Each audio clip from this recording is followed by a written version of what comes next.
Shalom, berjumpa kembali jemaat Tuhan yang terkasih. Sebelum kita memulai firman Tuhan pada kesempatan ini, maka ada baiknya kita tundukkan kepala kita untuk berdoa. Puji syukur kami naikkan di hadapan-Mu Tuhan, sebagai ungkapan rasa terima kasih kami Tuhan, atas semua kebaikan Tuhan, atas pemeliharaan Tuhan, atas penjagaan Tuhan, atas kehidupan kami sampai saat ini. Kami tahu Tuhan, bahwa tanpa pertolongan dan penyertaan Tuhan, tidak mungkin kami masih ada sampai saat ini. Terima kasih Bapa yang di surga.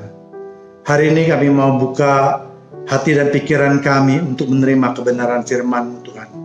Sebagai seorang murid yang taat untuk mendengarkan pemberitaan firman Tuhan. Dalam nama Tuhan Yesus, kami sudah berdoa dan mengucapkan syukur. Amin. Baik, pada hari ini kita sama-sama akan belajar tentang halangan doa yang lain, yaitu mengenai kita salah dalam berdoa. Seringkali kita berdoa, tetapi kita tidak mendapatkan jawaban seperti apa yang kita kehendaki dari Tuhan. Dengan mempelajari berbagai hambatan tentang berdoa inilah, diharapkan kita dapat menyaring atau paling sedikit memperbaiki cara kita berdoa kepada Tuhan.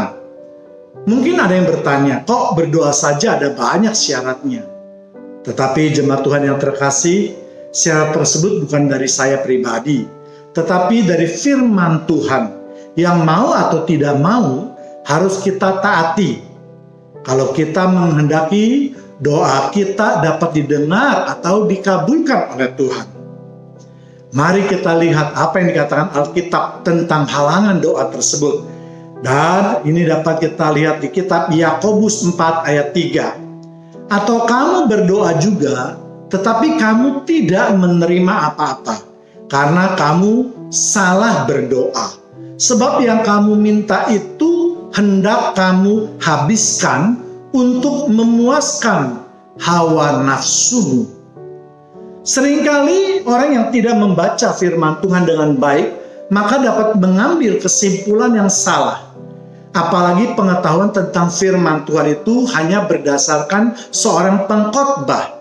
Ini sangat rentan terhadap masalah, karena materi seorang pengkhotbah itu dapat disesuaikan atau tergantung dari motivasi dan pengajarannya. Jika kita mendengar misalnya khotbah tentang seorang pengkhotbah yang mengajarkan firman Tuhan mengenai teori kemakmuran, maka tentu yang dikutip hanya ayat-ayat atau firman Tuhan untuk menunjang teori tersebut. Namun hari ini Tuhan ingin berbicara kepada kita bahwa kalau kita berdoa, janganlah kita sampai salah berdoa. Salah satu yang Tuhan tidak izinkan adalah berdoa untuk memuaskan hawa nafsu kita. Bagi orang yang tidak memahami pengajaran Alkitab secara menyeluruh, maka mereka bisa beranggapan Tuhan adalah bukankah Bapa yang baik, yang kaya raya. Dan jika kita minta apapun dari Tuhan, pasti Tuhan akan kasih. Bukankah Tuhan itu merupakan pemilik alam semesta beserta dengan segala isinya? Atau Tuhan juga bisa dibandingkan dengan seorang bapa dunia yang kaya raya, yang sayang kepada anaknya tetapi dengan membabi buta.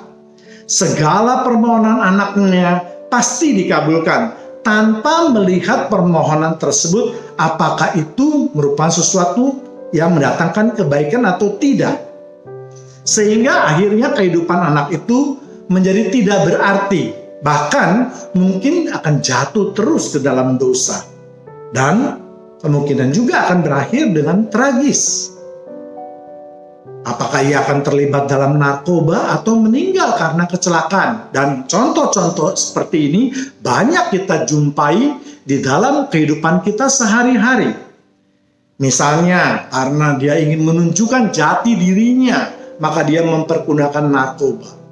Dia ingin menunjukkan kehebatannya dengan memiliki kendaraan yang begitu mewah. Dia dapat memacu kendaraannya dengan kecepatan yang sangat tinggi. yang akhirnya tentu tidak akan membawa kebaikan. Atau mungkin cerita yang sering kita dengar juga di dalam cerita Alkitab, yaitu mengenai anak yang hilang, di mana permintaan seorang anaknya akan terus dipenuhi oleh orang tuanya.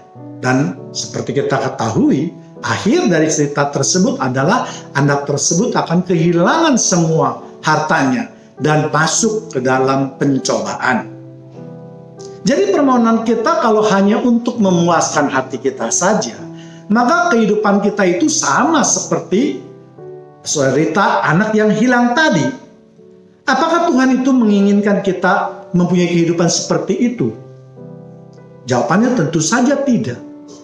Tuhan kita jelas adalah Tuhan yang baik dan bijaksana.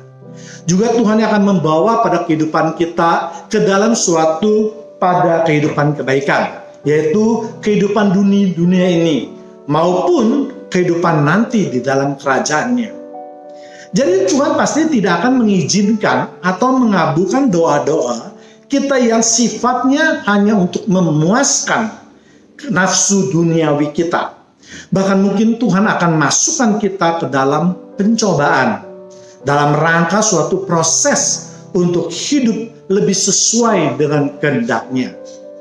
Jika ini yang terjadi, bagi mereka yang tidak mengerti, maka mereka tentu akan kecewa. Tetapi bagi mereka yang mengerti, maka mereka akan bersyukur dan segera memperbaiki kehidupannya atau berbenah diri dalam rangka untuk menyesuaikan kehidupan kita dengan keinginan Tuhan. Semakin kita cepat menjalani dan membuang semua apa yang Tuhan tidak inginkan, semakin kita cepat terlepas dari pencobaan. Untuk itu perlu suatu introspeksi yang mendalam ketika kita dalam pencobaan, bukan dengan bersungut-sungut atau berkeluh kesah. Misalnya dalam situasi sekarang ini, Tuhan ingin mengikis kedagingan kita yang selama ini sangat sulit untuk kita buang.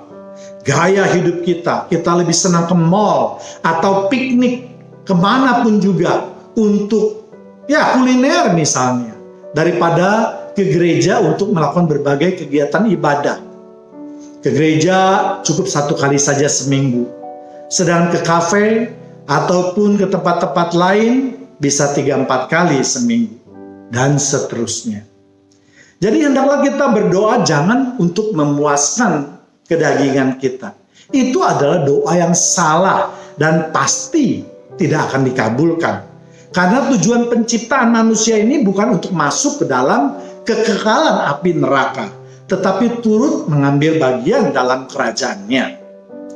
Contoh doa yang baik dan bukan untuk memuaskan keinginan kita, yaitu di dalam Alkitab kita lihat pada Musa ketika membawa bangsa Israel keluar dari Mesir. Yang mana kita lihat di kitab Keluaran 15 ayat 27. Sesudah itu sampailah mereka di Elim. Di sana ada 12 mata air dan 70 pohon korma. Dan berkemahlah mereka di sana di tepi air itu.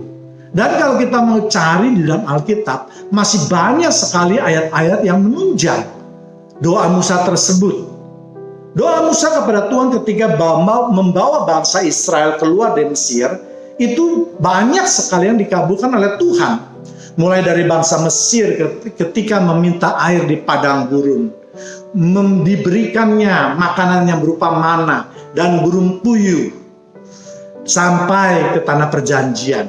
Semua itu adalah penyertaan Tuhan dan doa-doa Musa untuk bangsa Israel.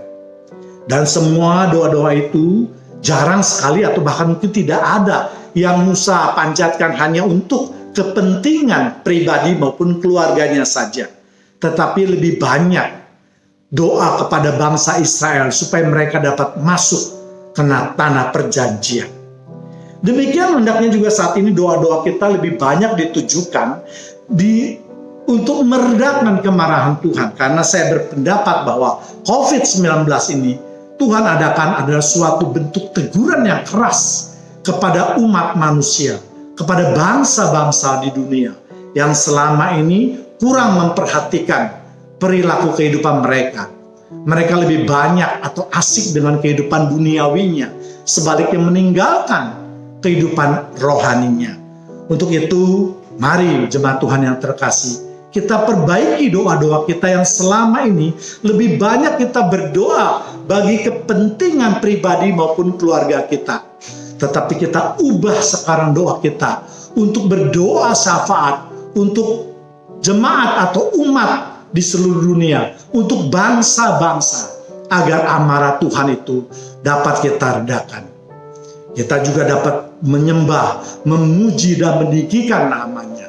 Itu adalah salah satu juga doa atau suatu perbuatan kita untuk meredakan amarah Tuhan.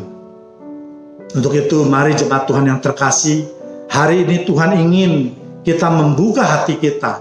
Kita mau berdoa bagi sesama kita, buat negara, buat bangsa, dan seluruh jemaat Tuhan yang terkasih. Untuk itu sekali lagi, mari kita renungkan pada pagi hari ini, apa yang menjadi kehendak Tuhan. Demikian firman Tuhan pada pagi hari ini. Biarlah Tuhan memberkati firman-Nya pada pagi hari. Terima kasih. Amin.